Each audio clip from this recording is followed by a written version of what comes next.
El temps d'Advent és un moment d'espera, d'esperança, d'il·lusió, de canvi.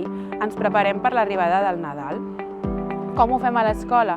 Doncs preparem el nostre cor per a l'arribada d'aquest moment, a través de diverses activitats i valors que treballem. Per exemple, la solidaritat a través de la campanya d'aliments. Portem menjar per a aquells que més ho necessiten. La il·lusió la treballem a través de la corona d'Advent. Quines ganes tenim de que arribi el Nadal i cada setmana encenem una espelma. Aquesta espelma porta un valor adaptat a cada curs i etapa, el treballem a l'aula. També tenim moments d'interioritat, que els anomenem trobats, on els grups es reuneixen en un espai tranquil i comparteixen un moment íntim on es reflexiona sobre l'esperit de Nadal.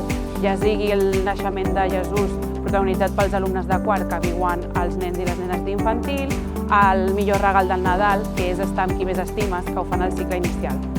Així, des d'I3 fins a 6è. També tenim altres activitats que envolten aquests moments tan màgics, com l'arribada del tió als més petits, la cantada de Nadales. És un moment que ens agrada molt i que el vivim amb moltes ganes.